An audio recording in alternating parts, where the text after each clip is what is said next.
Hello. Okay. Good evening. I'm Presbytera Chrysula Kurkoudi.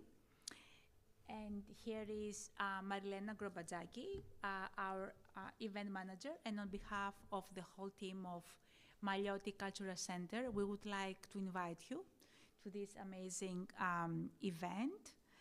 So this is the evening to present The Last Days in Plaka, a book talk by Henriette Lazaridis.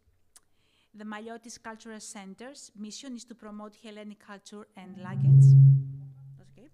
We pursue our mission through diverse programming, including lectures, seminars, and conferences, Greek concerts and dance performances, student engagement, traveling and permanent exhibits, and Hellenic American community events, and through the support of patrons and viewers like you. Tonight's event is being live streamed and recorded on the Maliotis YouTube channel, and we welcome our online viewers as well.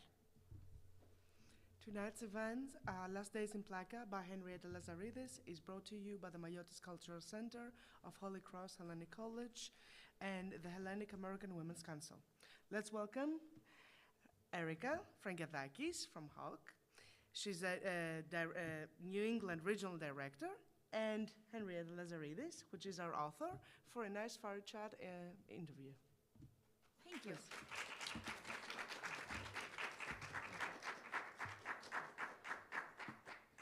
Oh boy, they said everything I was going to say. So good evening and welcome, members of HOC and members of Maliotis and friends. We're very happy to bring this book event to you that is being co-sponsored by the Hellenic American Women's Council and by the Maliotis Cultural Center. Again, for those of you that do not know me, my name is Erika Frangiadakis, and I am the New England Regional Director for the Hellenic American Women's Council.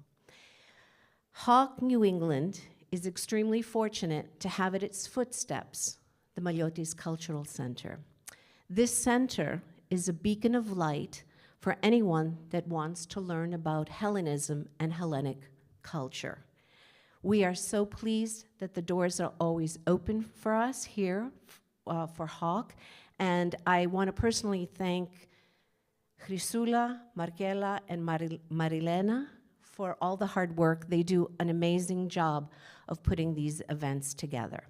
So, what is HOC? And what does HOC do? The Hellenic American Women's Council is a nonprofit, nonpartisan, nationwide organization whose mission is to harness the tremendous talents of Hellenic American women. How do we do that? By putting events like this together. We do lectures, we do seminars, we do debates, and we invite artists, writers, prominent leaders, politicians, individuals that are experts in their fields. This year, we're having a mini conference in Nafplio, Greece, and our national conference will be in Los Angeles in November, and the topic this year is going to be Hellenic American women there in the arts. One of the other things that HOC really likes to do is to promote women that like to play a leadership role in their communities. And one of the goals of HOC is to create an American presence here that has to do with Hellenic American women. So that is what HOC is. And now I'm going to give you a little bio. Ooh, let me get my pages here. Of our honored guest tonight, Henriette Lazaridis. She is a native of Boston. She lives in Cambridge. Henriette is the author of 3 books, Clover House, Terra Nova, and Last Days in Plaka. Henriette has earned her degree in English literature from Millbury College, Oxford University, where she was a Rhodes Scholar, and the University of Pennsylvania. Having taught English at Harvard University, she now teaches at Grub Street in Boston. She is co-founder of Galliot Press and runs the Kruna writing workshop in northern Greece, which is going to take place this year for anyone that's interested, July 14th through the 21st in Papanigo, Greece. Πώς το είπες? Paping, δεν μπορώ να το πω, τέλος πάντων. She was featured on Good Morning America. I don't know if you guys saw her, but I saw her and I was super, super excited. Her essays and articles have been published in Elle, Forge, Narrative Magazine, The New York Times, New England Review, The Millions, and she has earned the Massachusetts Cultural Council's Artistic Award. Henriette is an avid athlete. She trains on the Charles River as a competitive rower. She loves to ski, trail runs, and cycles whenever she can. Please welcome Henriette Lazaridis.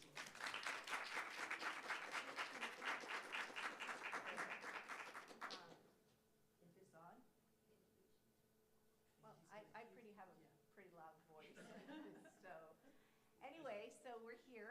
We're going to. Can you? Is this on? Hello. Yes, definitely it's on. Anyway, I got a chance to read the book a little before everybody else did. Henrietta's publicist sent me the book, and I read it back in January, and I just reread it again just to refresh my mind. And one of the things that was just really fascinating the first couple of pages was the character Irini, who I kind of really found very interesting. So I'm going to just begin by just asking Henriette, what inspired you to write The Last Days in Plaka? What was the inspiration for the book? And how does it differ from your other two books, Terra Nova and Clover House? Should I be? Oh, no, mine's already good. Okay. It differs in the way it came to me, because it came to me, which is very strange. My other books, I think about them, I have a question, something's bothering me. I'm sort of holding up an idea to the light and saying, what can I do with this?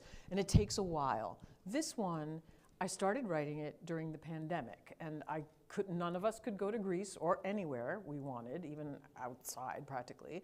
And I was missing Greece very, very much. And I was in the middle of writing a completely different book. And I went to sleep one night with the first two sentences in my head. And I thought, oh, that's interesting. Where did they come from? And I went to sleep, and I woke up the next morning. I think I might have repeated them to myself a little bit just to make sure I didn't lose them. But when I woke up the next morning, the sentences were still there, along with this character of Irini, the 82-year-old, and Anna, the 26-year-old. And I think Irini probably came from two sources. As I was saying earlier, that I know a lot of women in my family or family friends who are 80 or 90 or even 100. And I've been surrounded by sort of older Greek women whenever I've been in Greece. So that was just a personality type that I was kind of familiar with.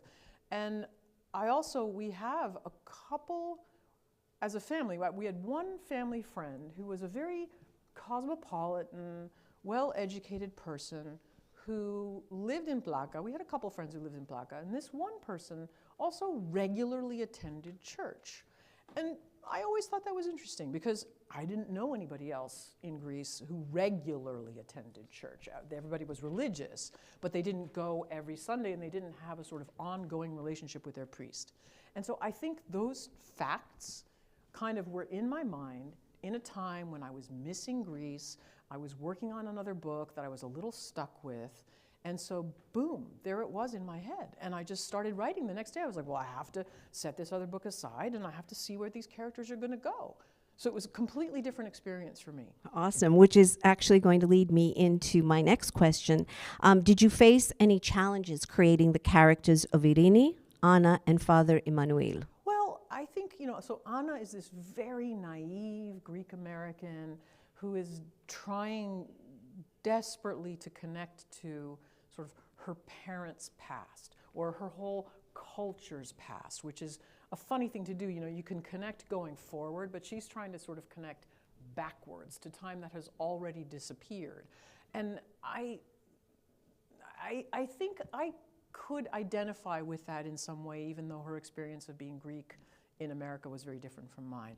I think probably Father Emmanuel was the hardest, because not coming from a family that went to church every Sunday. I didn't grow up with a regular relationship with a priest.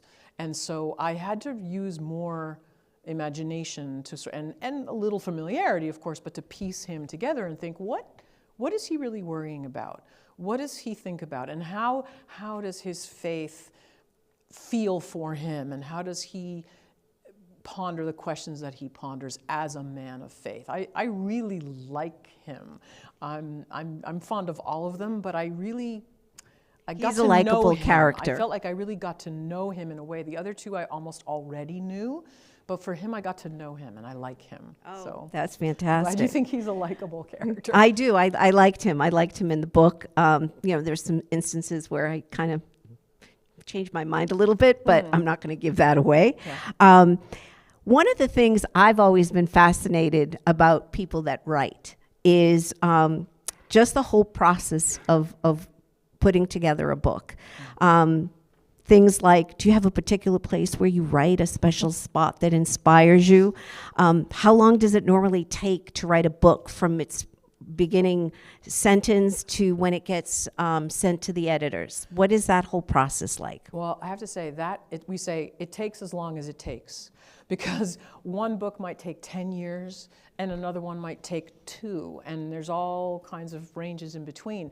So really every project is different, and I think that's been a kind of disappointing surprise to me, because at first I thought, well, I've written one book, I know how it's done.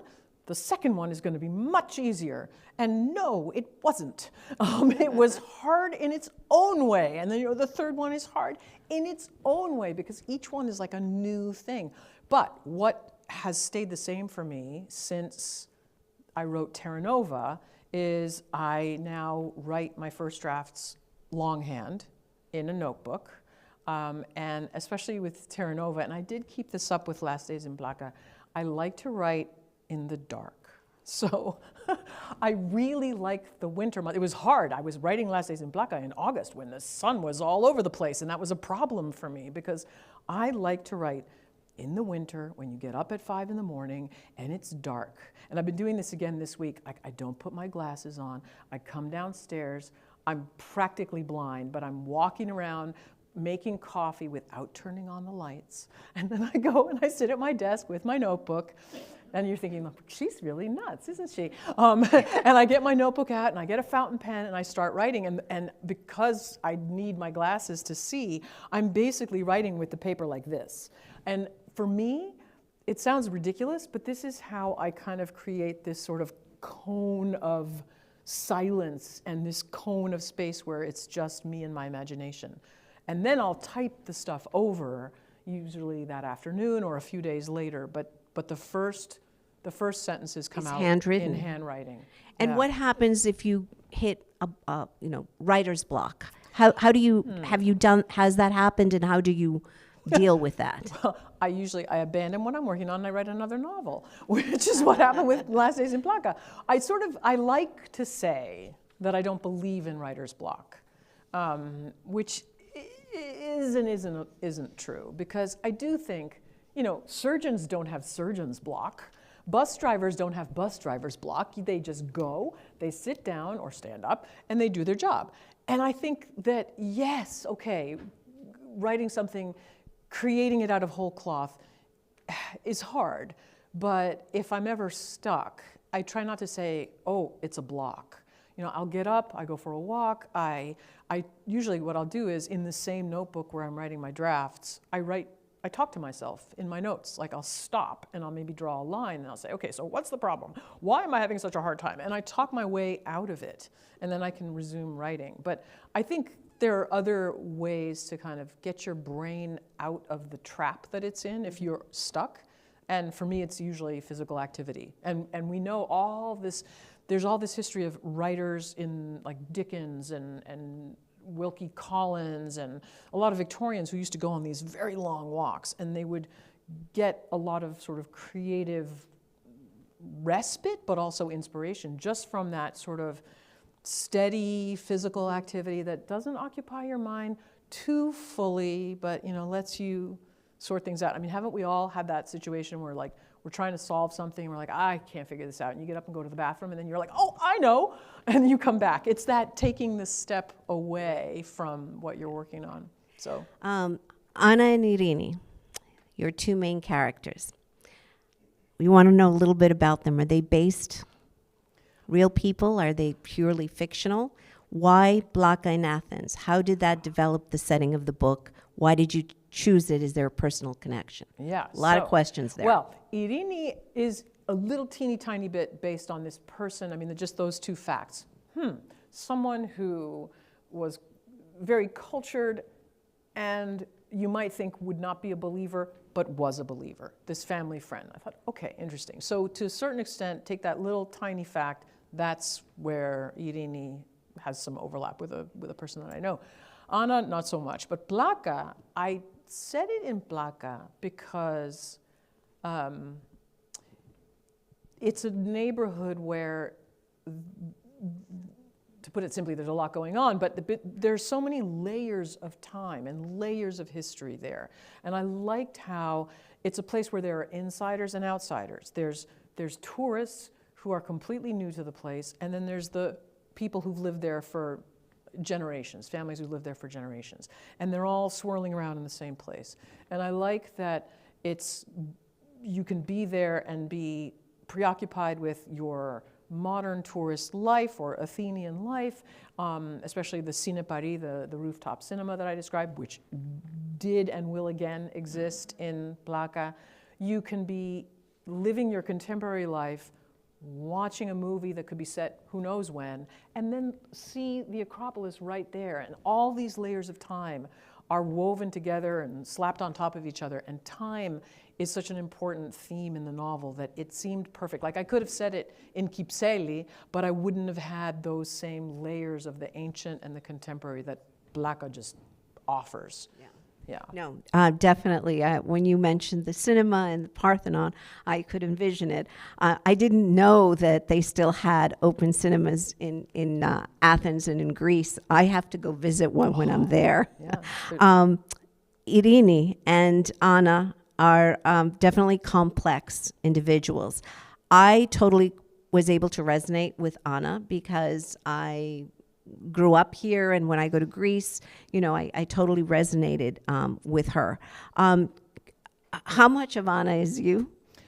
I think the questions that she's wrestling with, the question of how can I connect to something that's already happened? How can I think of it as like, in Finding Nemo, there's that current that all the turtles are they're swimming past, and isn't it like Nemo's father is like trying to grab onto this current?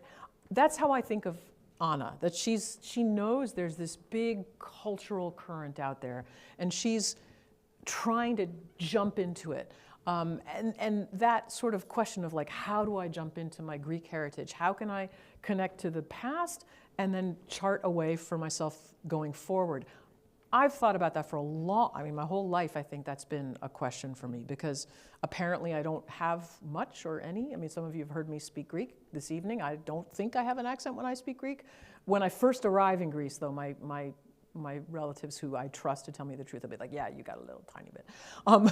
But give me a day and then it goes away. And I don't have an accent when I speak English. And so there's always been this like, oh, can I pretend I'm Greek when I'm in Greece? The taxi drivers always think I'm just coming home from a vacation abroad, if I take a taxi from the airport. So there was always this question of like, what do I want to be? Because can I try being fully Greek? And then when I'm back here, can I pretend I actually am like not born here, but born there? And of course, I don't want to mislead anyone. I don't want to pretend. But there's always that thing of, how do I occupy both worlds? And I'm sure I'm not alone in this preoccupation that, I used to worry about it. And then finally, I think recently I thought, you know what, who cares? I am someone who is American. I go to Greece. If I have an accent, they will know I live in America. I'm doing a darn good job speaking Greek, and I'm fine. I am what I am. But it took me about 60 years plus to figure that out. Yeah. Irini is definitely a woman who has Greek mannerisms. I want to learn a little bit more about that because I know people like Irini. Yeah. So how did you create those mannerisms? Did you relate her to someone that you knew, or how did she come about? No, I don't know. I don't think she is a specific person, but that she's someone who, like, she's in a book club and they're reading Proust, but she's reading it in the original because, you know, that's how she rolls. And she'll tell you, like, no, don't do that. That's wrong. You can't eat that. You can't sit there. You can't go there. And she's very proper in her demeanor. And as I'm saying all this, I'm realizing I'm pretty much, I'm giving you a little performance of my mother. That's who this is in some way. I'm only now realizing this. Yeah. There's elements of that. The sort of like, no, not there. That's not a good seat. No, over there. Yes. So yeah, she definitely, she was, like I said, from the opening pages, I was just interested in her because she just reminded me of so many people that I know in my life that are like that. Yeah. And Father Emmanuel, again, you know, he's a very likable character in the book. You know, an interesting character that brings these two women together.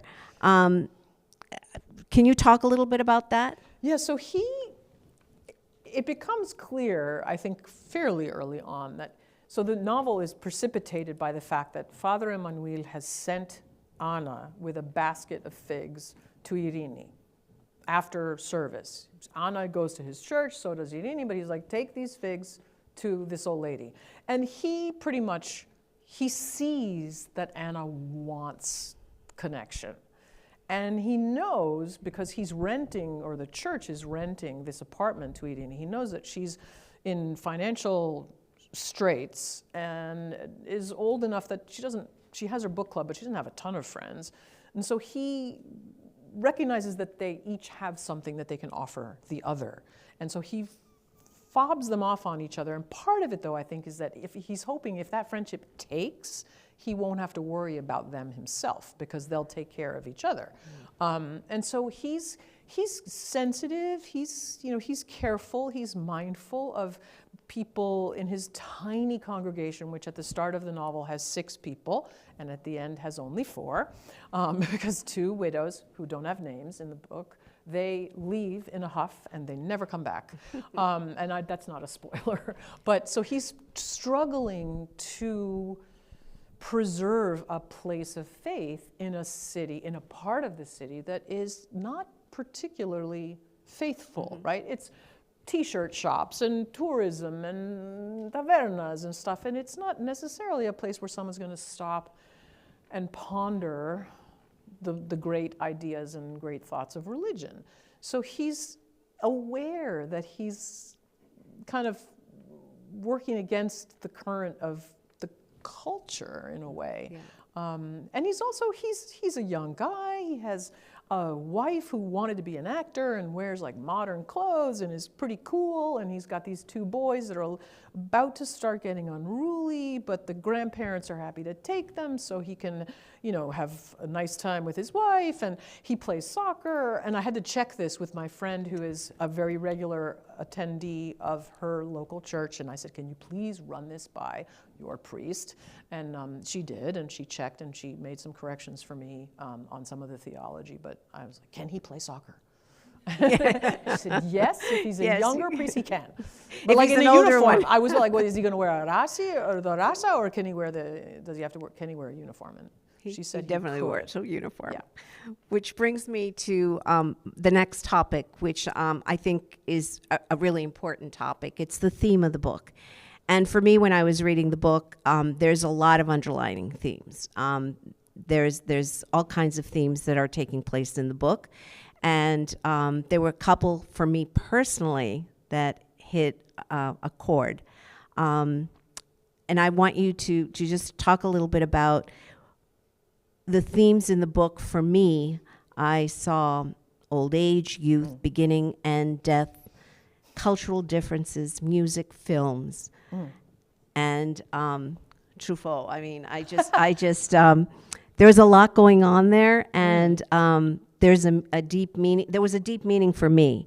Can you just talk a little bit about the theme of the book, the relationship between Anna and Irini that explores, their age and the generational differences? And yeah, so Irini, being 82, she's got plenty of years ahead of her, but she is aware at that age that the years ahead are far fewer than the ones she's already lived. So she's thinking about her last days in Plaka.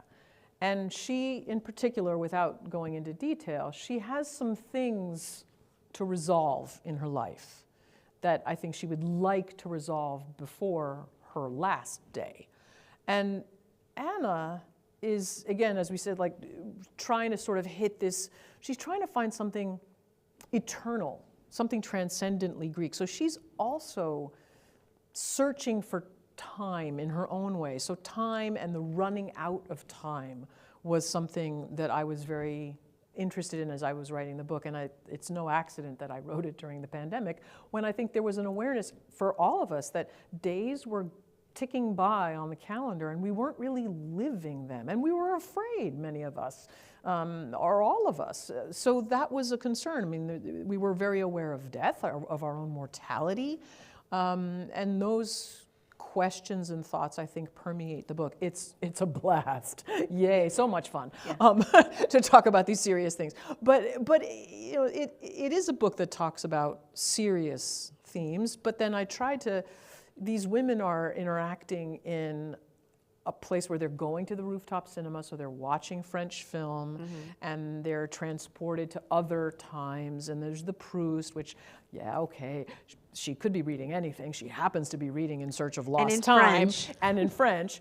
So I put all of this together, and the fact, I was hoping to create a sense of, yes, there's time passing and time lost, but because there are all these art forms around these stories, the women are, there's jazz, there's Truffaut, there's the Proust, it's all happening, there are all these layers of art. The art is creative activity, so there's something that's kind of defying the passage of time. Because when we go and we see a movie that was, I mean, the Truffaut film, they might have come out, I'm trying to remember now, in the 60s, like Jules and Jim, it's like 1962.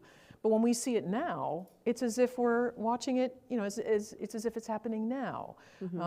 So we can cheat the passage of time through art, and of course through religion too. Yes. There's the secular and the theological, I think. I was trying to play around with and you did a good job with questions that. Sort of on two levels, so that if you're a person of faith, it works for you. And if you're not a person of faith, it still will work for you. Yeah, I definitely think that, like I said, it's the death part, we're talking about is, it's not like that, it's not, the book is not like that. So it's not grim at all. It's actually very uplifting. And I think what you said about the death and youth and what resonated with me was your choice, also the Book of Revelations. So, and again, you have the Book of Revelations, but then again, you have, like you said, the music and this. Why the Book of Revelations, and how did that come about? Well, I think because I was in this mode of pondering these sort of the questions of like last days, the big questions. I thought that Father Emmanuel would be thinking along those lines as well, and that he wants to take the tiny congregation on a field trip to Patmos, where they can go to the cave where John wrote the Book of Revelation, and so he wants them to study the Book of Revelation together in the weeks leading up to this field trip. And yes, I could have chosen something else, but this is a book, this was written in Greece, so it kind of had to be this particular thing, so that they could go and there could again be, in theory, a layering of a secular place where lots of people have luxury villas and you go there on vacation. Oh yeah, but it also happens to be where John wrote the Book of Revelation. It has this incredible importance on a theological level. So I liked that layering that was similar to the way Plaka layers all the different historical periods. And then, of course, everything it stands for. and how that would strike someone like Irini as she's thinking about the end of her life. Yeah. And what would you, your readers, what do you want your readers to gain from the challenges and the love and what the emotions that your characters had faced? How do you want your readers to walk away with? I think I want readers to care for the characters and kind of to worry about them. I worry about Anna. I worry about her. And I want to elicit in readers that kind of empathy. And I think there are some moral questions in the novel as well. So I would love for someone to finish reading the book and then think, okay, what would I have done in that situation? It's a complicated situation. I won't say what it is. But, how would you have reacted? What are the sort of religious and philosophical and moral ramifications of the choice you might have made? I would hope it would spur that kind of contemplation. Is there a particular emotion you wanted to evoke to your readers? Like this is sort of what I'm feeling, because someone asked me, and I don't know if you were going to ask me this, but I'll say it anyway, like which character I most identify with. And the first couple of times I thought of the answer, I answered that I identify most with the narrator, who's an omniscient narrator. And then it hit me a few days ago, the person I identify with the most is Anna's mother. And it's Anna's mother is worried about her. They Skype every Sunday. They don't Zoom, they Skype. And there's a moment in the book, it's not a spoiler, there's a moment when her mother holds the iPad, and Anna knows this because she can see how her mother's face moves. Her mother holds the iPad and brings it close to her face as though she's doing this to her daughter. And when I read that, like, I'm not someone who believes in being moved by my own writing, because that seems just like too pretentious, I don't know. But when I wrote that, I felt that I was in this woman's mind. And I think it's that mother-daughter relationship of knowing your daughter is far away from you. You can only see her through the Skype screen, and you don't know why she hasn't come home. Her internship is done. Why hasn't she left Athens and come home? Has she fallen in love? No. Yeah, well, I mean, she kind of has. Yeah, she it's does. kind of a love story between these two women. Yeah, definitely. Are you currently working on any other book right now? Can we get a little teaser? I am, and I can actually say, because I started again yesterday, rewriting the book that I interrupted to write this book. And that's a novel that is about she's 26, a 26-year-old physicist in 1972 who, when she was 10, her mother disappeared in violent circumstances, and so maybe alive, maybe not. And so it's actually, the novel has to do a lot with the second law of thermodynamics and physics, and it sounds bizarre, but that's what I'm doing. But that's what you're doing. No, it's not time travel, though you could expect that. But no, but it is set in 1972, and there's portions of it that are set in the 40s into the 50s. Yeah. So I know that in our audience we have some aspiring writers. What would you say to someone who is inspiring to write, and how to pursue that? What is it that you can give them advice? Well, I guess I would say a couple things. First, read the best stuff you can, because that just seeps into your brain. But also, like, watch really good television and watch really good movies and listen to really well-scripted songs. Like, it's all narrative and it's all out there. And the more you surround yourself with really great stuff of all genres in media, the more that will inform your own work. And then the other thing is, do it because you love it, and don't give up if it's truly what you love to do, because the only reward you can guarantee in the writing world is your enjoyment of the writing. The rest you can't really control. And if you love it, do it, and don't second guess yourself. Push. You got that? Mm-hmm. Push. I'm going to open it up now to the audience if they have any questions for Henrietta.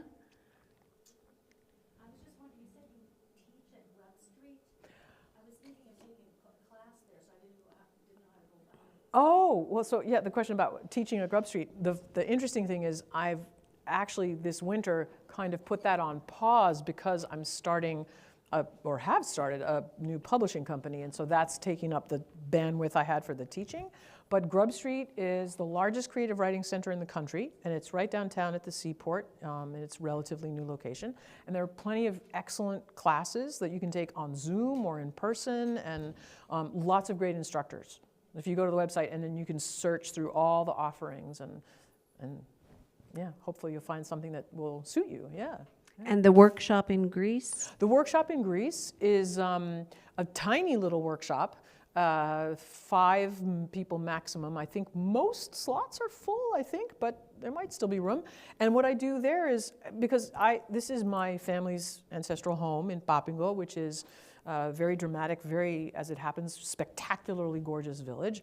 And my whole life I always thought, it's so inspirational to me to be here and so beautiful. I would love to do something artistic here. And so for the last five years or so, I've run this workshop there. And we do, it's for people who already have most, if not all, of a novel manuscript. And we spend the mornings going over their pages that we've all read ahead of time, and then in the afternoon there's like free time and more writing, and then we have meze and ouzo in the afternoon, and then we all dine together. It's we have a nice time, and people work very hard.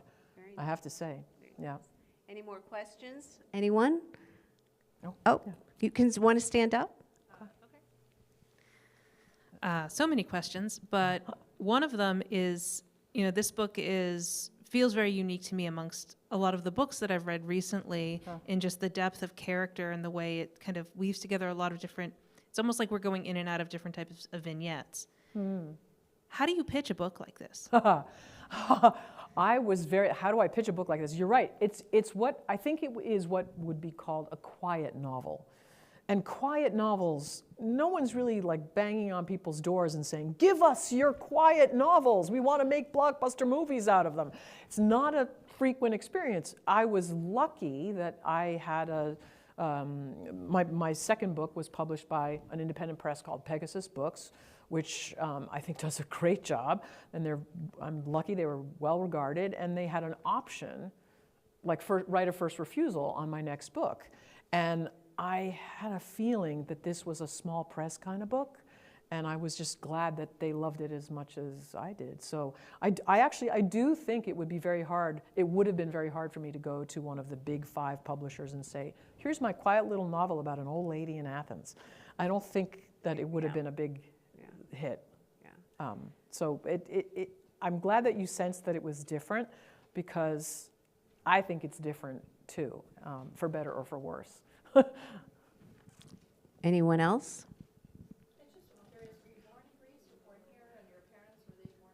My parents came to Greece 2 years before I was born. Yeah, so I was born here. Sorry, came to the States 2 years before I was born, and I was born here, yeah. But spoke Greek first and all that. Yeah. Patty, you had a question. Do you want to turn this into a movie at some point? I mean, do you think there's a possibility of it? Well, there's no talk of it, but Yeah. It's the funny state of books in our culture, and I think all cultures, that when a book is really good, all of us, we all are like, oh, if only it could be made into a movie, because it feels like